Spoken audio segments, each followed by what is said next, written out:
So the students leave, and they're all drunk and fucked up, and somehow they want to go fuck with the body before they take it down, which is really fucked up. Yeah. And while doing so, Gale and Dewey are having their little walk still, and they're like, "Oh shit, these kids are coming too fast." They get out the way, almost get hit, and that's where they have the little moment where they make out, and then Dewey fucks it up by saying, "I'm on the clock." Which she was like, that was also endearing though, like, right, and then he takes his job so seriously, and she kind of she even giggles and looks and goes, "Is that what you're looking for?" He's like, "Oh, my whole life." And then she's like, "No, the car," and that's he's like, "Oh shit, I'm working." Right, it's Neil Prescott's car. So now it's really been hammered in. We've been told that the phone traced to him. His car's at the party. It's the anniversary of his wife's death. And now we really think it's Neil. It's definitely like setting in like, oh, maybe it is a dad, you know? And then that guy in the theater's like, I don't give a fuck. I just came for Drew Barrymore. This bitch is apparently the main character. He's still bitching over there at the movie theater. I'm not going to stop bringing it back. I don't know where Karen from the bus is, but she's somewhere. She's probably at the party too. But anyway, so now Sydney and fucking Billy are getting dressed because they've made pray to Jesus. It's over now. Yeah, so then she starts. And Sydney waits for Now to ask him about, to voice her suspicion about the phone call from jail. Yeah, she asks him, "Who'd you call?" Because she says, I just was thinking it would have been a very clever way to set up an alibi that you would call me while you're in jail so that I wouldn't think it would possibly be you. And it makes who did you call? And he says his father. She goes, "No, I saw the sheriff call your father." But at the same time, remember, if you're watching this the first time, you believe there's only one killer. So it makes you think, it makes you believe like, ooh, maybe he is the killer. So whenever the killer shows up, you're like, oh shit, he was innocent the whole fucking time. But meanwhile, I actually do believe that it was Stu that called Sydney. It had to be Stu. Yeah, it had to be. Have the voice change. And they only brought this conversation up to kind of throw you off. Be like, maybe it is Billy. And then, like, fucking kill that suspicion for good with Ghostface coming in and killing him. Yep. Very clever. Again, Wes Craven's fucking amazing. Rest in peace. I wish I would. How'd they get the blood on Billy? That's another question. I feel, because they were doing those weird stabs like, ugh, to the side. I feel like he maybe had like the corn syrup or like a little bottle of it while he was stabbing him, or maybe as he's being stabbed, Billy's holding it down, pretending like he's trying to hold a knife, but actually spraying himself. So it could go either way. And maybe even Stu took it away from him or something. Or maybe it's Stu spraying him. Because even when he wipes the knife, there's no blood in it. At least I didn't see some. You're right. Yeah. And this is the second time where who's in the outfit is obvious. It's Stu, because Billy just got stabbed. Literally. And if you didn't, even if you think it's Randy, I feel like this is where it kind of tells you, even if it's your first viewing, I feel it kind of tells you it's Stu. Whenever Sydney jumps off, like I think remember he goes for a slash and then she jumps off and he falls in there. She goes around the corner down the stairway and he comes the other way. And it's like, how did he do that? The only person that would know is the owner of the house, hence Stu. Yes. So that was and later on when he's behind Randy. Now we know it's definitely not Randy. Yeah, so it's like, oh shit, there's only one more person left. And it's like establishing it and shit. But before we go with Randy, I just wanted to bring up that scene when she locks herself, she's screaming at the window. Fucking, oh my god, like I knew she was going to survive. But just her falling back after he lets go of her. Fucking, I screamed and like got out of my chair. She fucking hit the boat. Yes. Like it was just so interesting. But yeah, so then here's the second instance where I think there's a plot contrivance just for the sake of the movie. when I had said earlier, okay, the first time they attacked Sidney, they had a motive of trying to establish Billy was innocent. The next time Sidney got attacked in the bathroom, it was a prankster. Now it is Stu attacking her, and we know because they want to have their big reveal at the end that they don't want her to die yet. So I wrote down, and I'm just really wondering, like, what were they hoping to accomplish through this chase? And was he ever really making an attempt to kill her? Because that would have shot the whole plan. I feel they weren't trying to kill her, but maybe they were trying to wound her to the point where she couldn't move anymore. She couldn't be, she couldn't move. So they could maybe drag her down or something. Yeah. Or maybe they did plan that she was going to get away. But there was so much opportunity for her to die. You could have easily died falling out of that window, and she almost got killed by Gale with the car. It could be Stu's unpredictability, where he just didn't give a shit anymore. He's like, fuck it, let's just kill this bitch. Yeah. It could be him. I could see that happening, but I don't know.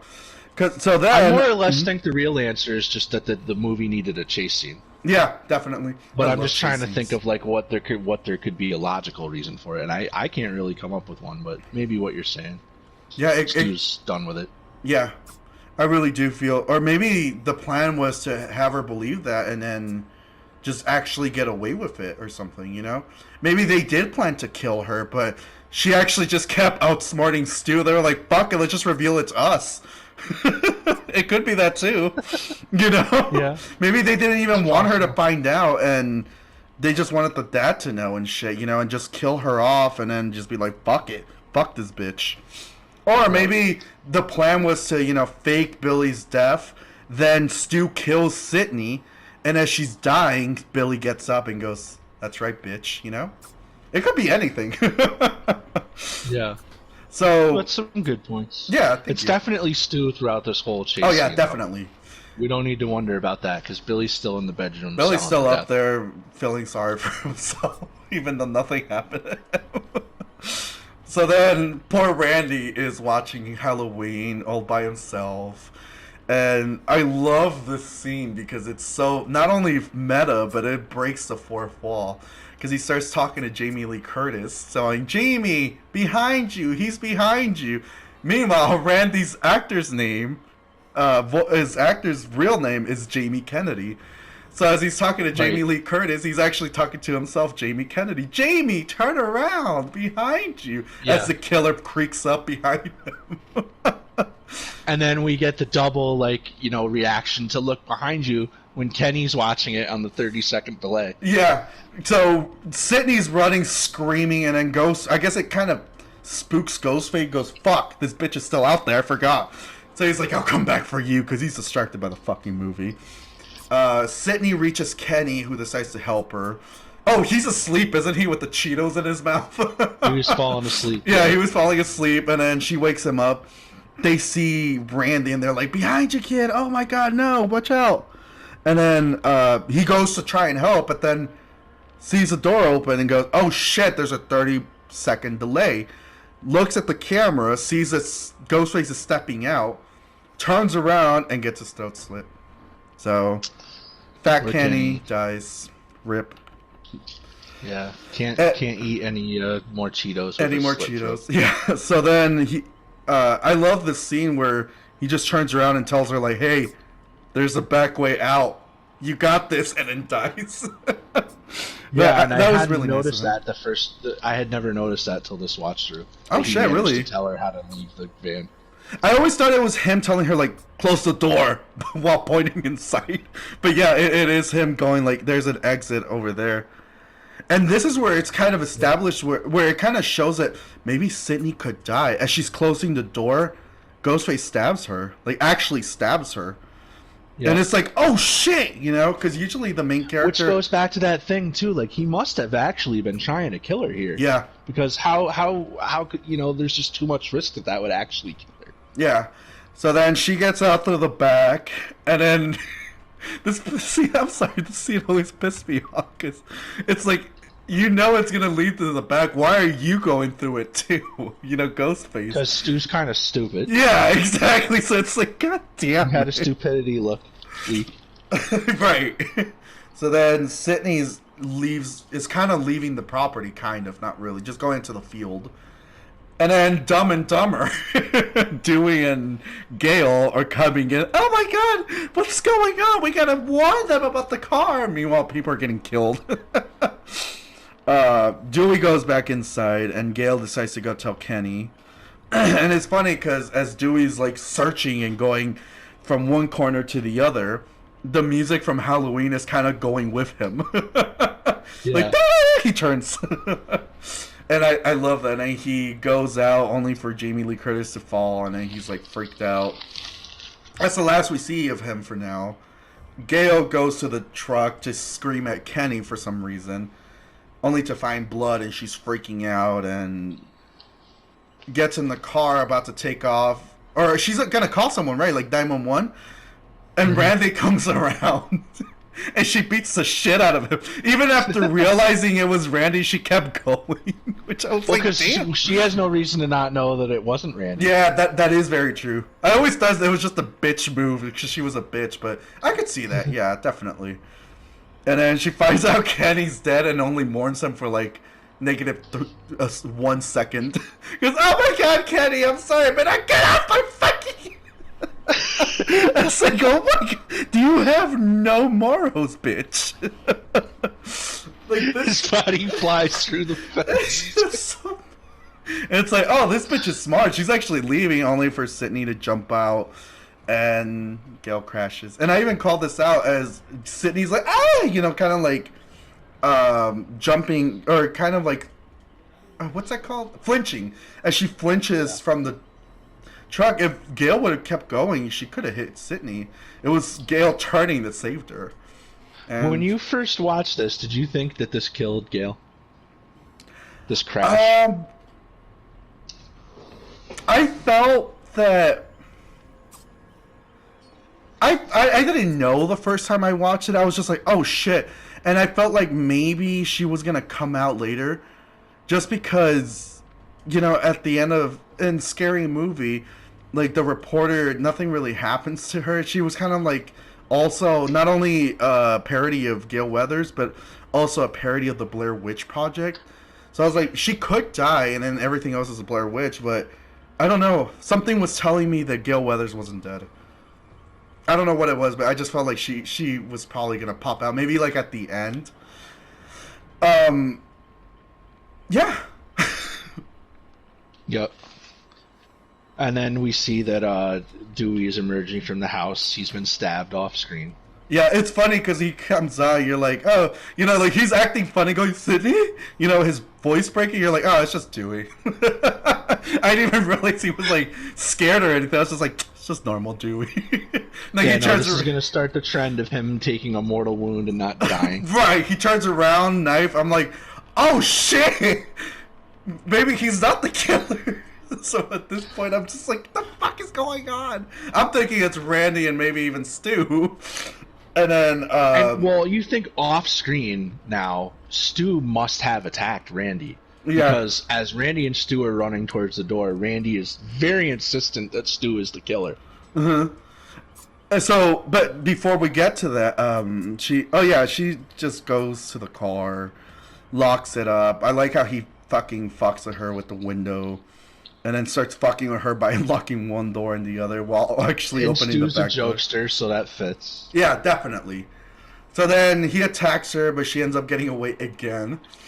And then this is where Randy and Stu come in. And even though, like, it was possible because it's like Ghostface was just behind Randy, Stu, like, Matthew is such a good actor that I was actually believing. I was like, maybe he's you know, like, maybe he's cool. Like, maybe it's just, you know, yeah, maybe it's just Randy. But then he says, give me the gun, Sydney. I was like, oh, no, don't do that. No, maybe it is the two of them. And that was just to fuck with them, you know, like, oh, maybe he was behind Randy. But he didn't really kill him, so maybe it is the two of them. But I wonder what he was trying to do to Randy when they shut the door, because Randy's continuing to scream. No, he was saying he's going crazy as Stu was kind of screaming. Yeah, he's like, ah. Maybe he was fucking with Randy, too. Yeah. So then Billy stumbles down the stairs. Mm-hmm. which again, scary movie. So I kind of like maybe it is Billy.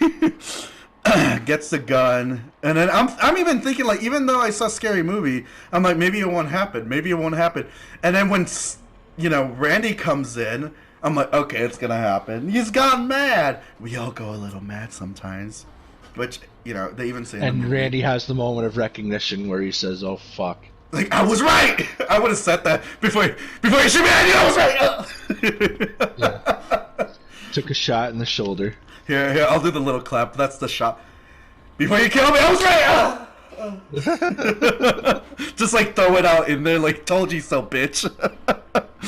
Yep. So he gets shot. I actually thought he died, Randy. I actually thought Randy did too. Died. I mean, he probably narrowly did. Yeah. So then it's revealed it's Billy, and then I'm like, oh shit. And Sidney runs to Stu for help. And then when Stu he brings did, out the voice box, and we find out it's the killer, and that's it. That's the end of the punk. I'm kidding. Can you imagine if it ends right there? Yeah, they killed her and got away with it. Yeah, it just ends right there. We don't know what happened. She just runs into Stu. He reveals he's the killer, and it ends. Can you imagine that? That was the ending. Damn! It's like, what happens next? Oh my god! And then the second one is People would be more pissed off than they would with that South Park episode where they were going to reveal Cartman's father. Oh my! No, actually, if it ended that way, it could have done something different. It would have pissed some people off, but it would have been like, oh my god! Like, what happened to Sidney? You never find out. That'd be interesting. That would be interesting, but. So, it's at the end of the movie. This is where they finally confess. They're doing their big villain reveal, and they reveal that they are the ones that killed Cotton, or framed Cotton for killing them. Yeah. They start saying, oh, we killed all the friends, we did this, we did that. And now, I don't know if you noticed this. I thought this was very, very interesting, and it speaks to the manipulation of Billy to Stu. Billy got Stu to do this for who knows what reason. I think Stu was already angry at Casey. I think Stu was easily manipulated. I don't think he really liked Tatum. But if you notice, when she's going, oh, I think she wants a motive, Stu. Do you hear that? She wants a motive? Well, how about this? How about your mother was fucking my father, and that's why my mother left my father and left me. How's that for a motive? And this camera goes back to Stu, and Stu's, like, shocked. Yeah. So Billy has never told this to Stu before. Yeah. I feel that the reason he was so... starting from the beginning from what you said, I feel the reason Stu was ready to go along with this... I feel like the hardest part for Billy to get Stu to do was kill Maureen. Because this is where it's revealed that they because that was their first kill. Yeah, they killed Maureen and they framed Cotton Wary, and I think it was Billy that was wearing Cotton's sweater because, probably. Like I said, I confused Cotton for Billy at the beginning, and they had the same hair, so I could see that happening. So it's revealed, and I feel like that was the hardest thing to do for Billy was convince Stu, like, hey, help me kill this bitch. And then Stu maybe got, like, oh, I liked it. I liked killing this girl. Maybe we should plan something. And that's where Billy started planning all this and was manipulating Stu. Now, the scene that you just mentioned with Billy revealing his motive is one of my favorite scenes of this whole movie. Just because, you don't really see a person in Billy. And in this scene... you can kind of see his eyes water. Just like, you can feel the emotion where he's like, just the way he says it, it's like, how about your mother was fucking my father? And that's the reason she left. The reason my mother abandoned me. Yeah, and then like the way it kind of, his voice. Stu was shocked. Not just him, even Sidney. Like, Sidney's like, oh my god. And then, yeah, I was even going to bring this up, like the way Stu's like, wait, what? It's like, He didn't know that either. He was like, "Oh shit!" But then, like Billy goes, as we'll see that there's some mistrust between the two of them. Oh yeah, that's probably planting that for Stu. Like, whoa, he didn't tell me that. What else isn't he telling me? Right, exactly. But then Billy goes, kind of like to shake it. It's like, I mean, that could be a good reason. You never know. You never know. And then that's where they reveal they're actually going to plan a sequel, and they're going to be the only survivors, and they bring out... Clone the cellular. Yeah. That's where they bring out Mr. Prescott. They bring out Neil, all tied up and shit. In the same duct tape that Steve was duct taped in. Yes. Again, I think Stu did it. Yeah. Duct taped him. So as he's getting him, even Billy's like, "Oh, it's midnight. It's the anniversary for your mom's death. We killed her a year ago today." And they bring the dad. They plant the phone. They say that the plan is to say that Neil lost it at his anniversary, went crazy, killed all her friends, killed her, and then shot himself in the end to the perfect ending.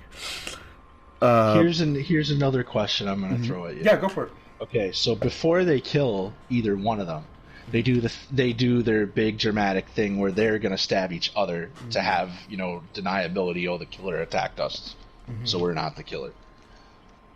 From a movie point of view, again, I get why they're doing it because it's convenient to the plot. But from a realism point of view, why would they not do that until after Sidney was already dead? Why wouldn't they kill her first and then stab each other? That is very true. Because all this does is give her a chance to get away. Not just that, but maybe they just wanted to show her, like, hey, we're this fucking crazy. I could see that, but I do get exactly where you're coming from. Because I do agree. I would have killed Sidney and the dad and then done it too. But then again, with technology, they would have been like, these wounds are after this happened, I could see cops doing... Well, I guess... I don't know about back then, but today they could probably do that, right? Yeah. I think now that I'm thinking of it, a possible good explanation for this is we established in the first scene with Casey, they spent all that time torturing her over the phone where they easily could have lost the opportunity to kill her if her parents came home or whatever. They totally have this psychological need to fuck with their victims first. I agree. The killing them isn't enough. They have to fuck with them before they kill them. So especially this is like the ultimate Sidney. Fuck you. Especially Sidney, because she's... I guess in their head, she's pretty much the reason they're doing all of this for her. So, Billy stabs Stu. Then it's Stu's turn to stab Billy, and Billy seems to get angry and says, "God damn it, Stu!" He's like, "Oh, sorry, I got a little carried away." Well, this is where they start turning on each other. Billy must have hurt Stu. Both the actual physical stab, and I think Stu was hurt by not being let in on that real motive. Because when Billy says to Stu before he gets stabbed, Billy says, "Now remember, stay to the side and not too deep." Matthew Lillard gives a very vicious facial. Okay, I'll remember. And then stabs him. And then that's where he's like, "God damn it, Stu." Sorry, Billy. I guess I got a little overzealous. And he goes, it's kind of like Spice and I when we're like, "Sorry, sweetie." And then we have to get each other, Like whenever for example, in F-13, when we're playing and I hit Spice and I'm like, "Oops, sorry." And she's like, "Haha," and she has to hit me back. Or I have to do the same with her, It was kind of like that where Stu was like, "Oops, sorry." And then Billy's now like, Stu's demanding the knife. And then Stu's like, "Oh, everyone." Stu doesn't want to give it to him. Yeah, and then he fucking commands him to give him the knife. And Stu's kind of trusting, but deep down, Billy's pissed off that Stu did this shit. So he's fucking stabs him 2 or 3 times. Yeah, it's like they didn't realize that being stabbed would hurt. Yeah, right. And even Sidney's like, "You sick fucks. Y'all have watched way too many movies." Right. Just don't blame the movies. Movies make psychos more creative. And then that's where maybe Billy went a little too deep, and Stu's feeling woozy. I feel a little woozy. Yeah, I think I'm dying. And then that's where they tell him to get the gun. This is where it comes with the ad lib, but go on. What do you think? I think that he did take enough stab wounds there that unless he got immediate attention, whether or not Sidney attacked him later, I think he was going to die from those wounds. I could see that. He was going to slowly bleed out. I could definitely see that. So Stu goes to the gun, doesn't find it, and he says a really good line. Houston, we've got a problem here. That was like the same year that Apollo 13 came out too. And he ad-libbed that. Yep. He improvised that, and then that's where he ad-libbed the sneaky middle finger too, where he's going, "We got." Oh yeah, you told me. Yeah, we've got to plan the sequence. Wes Craven didn't know that till after the movie came out. Matthew Lillard did that all on his own. He talked about it in an interview. He just stuck that middle finger right in there. I didn't know that. That's actually fucking amazing. Yeah. So Gail's got the gun and she's ready to fucking save the day. And even though Sidney hates her fucking guts, she's like, I'd rather have this bitch save me than these fuckers kill me. So she goes, I like that ending. And then Billy realizes that she's got the safety on. And fucking kicks her, knocks her the fuck out again, gets ready to shoot her, but because Billy and Stu were so into what was going on, they didn't realize Sidney just grabbed her dad and fucking took off. Right, so ultimately, even unwittingly, Gail was the hero because she provided the distraction. Yeah, exactly, and then that let that happen. And now Sidney returned the favor by having Gail not have her brains flown everywhere. Right. So she turns the tables on Billy and Stu. She calls them, and she's taunting them. She does table the turns, yes. Yes. And that's what I love how she gets Stu on the phone. I love this by Matthew Lillard, when she goes, "Oh, Stu, sweet Stu. Billy has his motive. What's your motive gonna be?" And with no pause, he just goes, "Peer pressure. I'm far too sensitive. I'm gonna rip you apart, you fucking." And he ad-libbed that as well. He ad-libbed that. He probably right. And you know what? That's probably true though. Mm-hmm.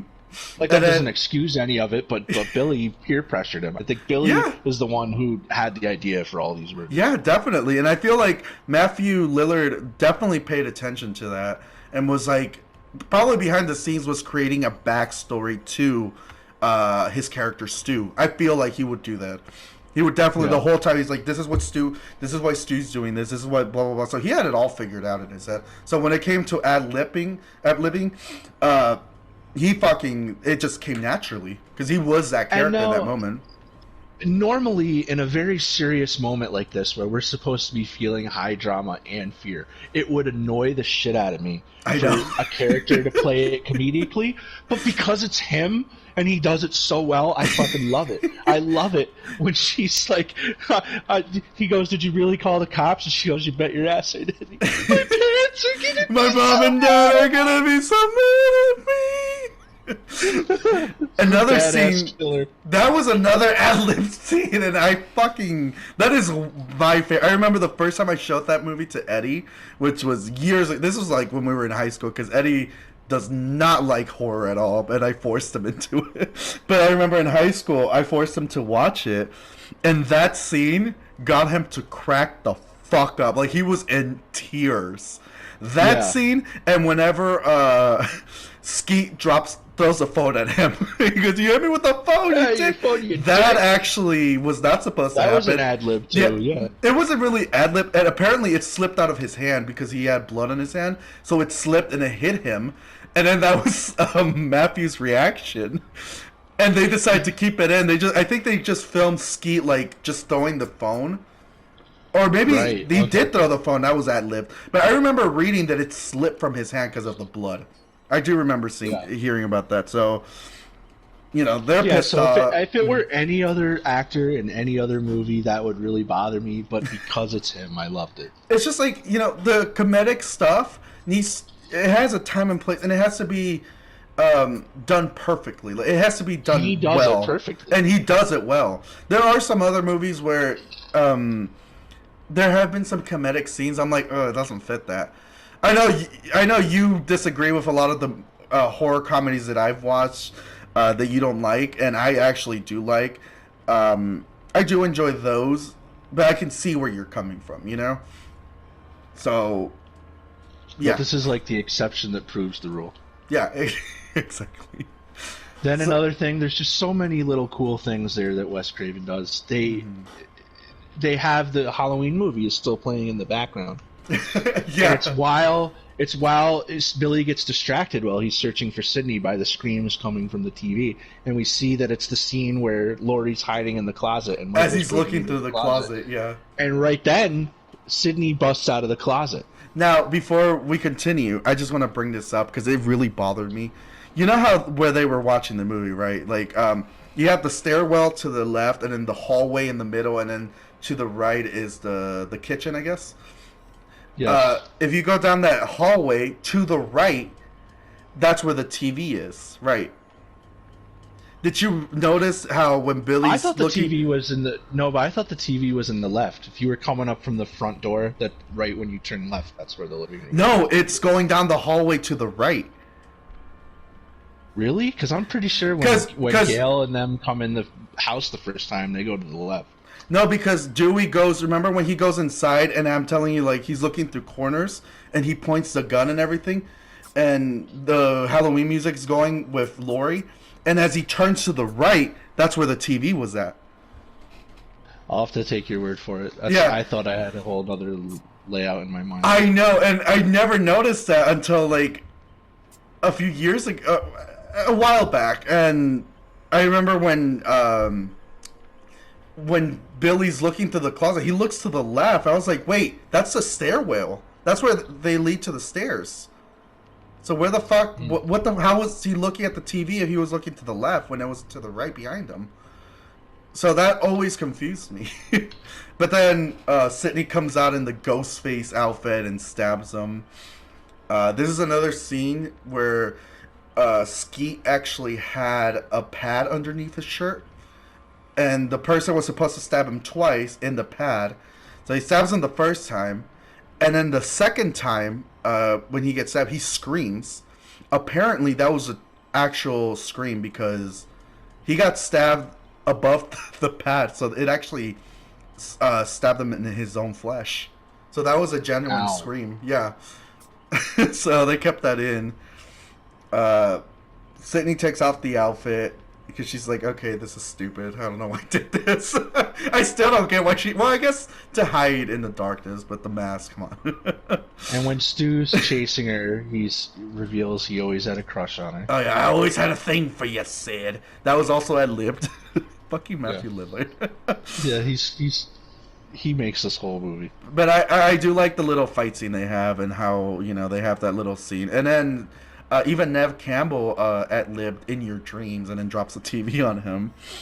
And you asked me while we were watching it if I thought there was any way he could survive that. I really don't. I don't know if you remember, because I know I'm older than you. Do you remember those TVs? I mean, they weighed like so fucking much. I was poor for a long time, so yeah, I remember. Yeah, I don't see how that could... He got stabbed repeatedly, and then he got that giant heavy TV dropped on his head. He had to have died. Yeah, but at the same time, I think I'm gonna have to quote Zach Cherry again. I'm gonna have to link his videos down. But he also, I think it was him that talked about how, you know, those TVs are really heavy, right? Like those TVs are really heavy, and that glass is kind of hard to break. So I think it would have hurt to drop that TV on you, but I don't think the glass would have, or you know, yeah, it wouldn't have broken that easily. You know what I mean? But again, it goes like... would have crushed his head, though. Yeah, but it also goes back to, like, Tatum throwing the bottles, you know? So it's kind of like, oh, you gotta imagine, like, it hurt, you know? It's so hard that it actually hurt him. Yeah. But, And then when Billy finally gets a hold of Sidney again, this is where I remembered he's choking her. And he was choking Casey, so I do think he's the one that killed Casey. And before that happens, I love how Randy wakes up. She's like, oh my god, I thought you were dead. And he's like, I should be. I've never been so happy to be a virgin. Only to get knocked the fuck out. Again. That's like the third time. Seriously. Like, first Gale, then he got shot, and now it's like he just got punched. And you remember how you were telling me earlier that there's like a way that Billy holds the knife one-handed, too? Yeah. After he was choking her, he has the knife up, he's going for the one-handed stab, and as he's in the air, that's when Gale shoots him in the chest. And then he starts dying. Gale remembered the safety that time. Yeah. Randy gets up, Sydney gets up, and she takes the gun from Gale. The three of them are standing, and of course, as he was throughout the whole fucking movie, Randy says this is where the killer comes back for one last scare, and again, he was correct. Headshot. He wakes up, goes, whoa! I don't know what the fuck he said. But Sydney shoots him in the face, and not my movie, bitch. And then, I don't know, the fucking dad comes out. I don't know how the fuck she got him up there by herself without anyone noticing. But you know what? I still love the movie, and I'm not going to question it. Randy helps him. Gale goes to, like, she's going to help, but then it cuts, and she's filming her shit. Dewey's in the fucking stretcher. We see that Daly's alive. Yeah, we see. Coming out. And he's giving a thumbs up, so it's like, oh, God. Like, out of everyone, he's the one who survived. I would have loved to see Tatum, but whatever. Yeah. I mean, and then the movie ends with Gale reporting the scene. I wanted to ask you at this point when we're getting to the end of the movie. For the whole movie, who was your favorite actor and why? Oh, fuck. That's a good one. Like, you know, I had it in mind because we talked about this. Like, we need to talk about our favorite. I told you when we were watching the movie, it was Gale. But now, like, reviewing the movie and bringing everything, you know, everything that we talked about, it's between Gale and Tatum, or Rose, and even Drew Barrymore, and, of course, Neve Campbell. Like, the four of them kind of stuck out to me. Just because Drew Barrymore fucking killed it. She nailed that opening scene. She fucking killed it. Tatum is such a very underrated character. She's such a badass. She's such a good friend. She's a bitch. Love it. Sydney, because, I mean, it's Sydney. She's the final girl. She fucking brings it. She brings that whole innocence, but fuck with me and I'll fuck with you attitude. I'd have to give it to Gale. I definitely have to give it to Gale. Courtney Cox. Actually, you know what? Yeah, Courtney Cox. Just because she's such a bitch, and I love it. Yeah, it's between Courtney Cox and Neve Campbell. Just because they both did good. They both nailed their scenes. I love that Sydney or Neve Campbell can bring that, like I said, you know, like innocence yet fight into it. And then Gale, because no one was expecting her to be such a bitch after coming out of Friends, you know. But of course, it was a good change on type. Yeah. Yeah, and I love that she did that. But to be honest, it could be anyone, even Matthew Lillard, Skeet, fucking Jamie Kennedy.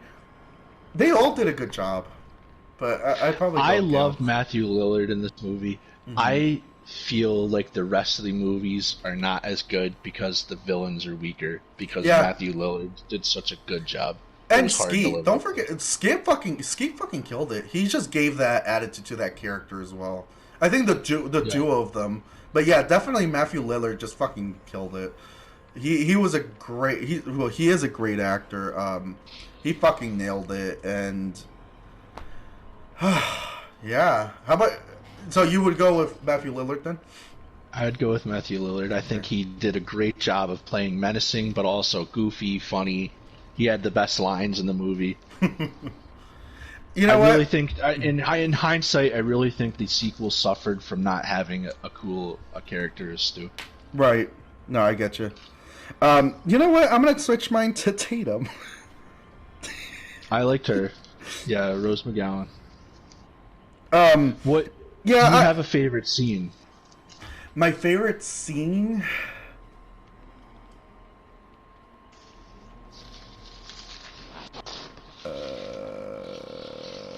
What's yours? Go first. I love the scene in the video store Okay. In hindsight, I think that's where it becomes crystal clear. You see the dynamic between Billy and Stu as they're hovering over Randy. Yeah. And I find it masterful that Randy he just knew. The dad's a red herring, the killer's Billy. Like, everybody should have just listened to Randy right away. Yeah, he knew definitely. Exactly what he was saying. Like, rewatching it and in hindsight, especially now you bringing that up, definitely, like, it just tells you the whole fucking movie right there. He called it like it was a play-by-play. He fucking read it like a book. Yeah. My favorite scene has to be the first interaction between Ghostface and Sidney. Because it establishes so much, but doesn't give too much. And just has so many unexpected things, like Ghostface popping out and Sidney actually fighting back.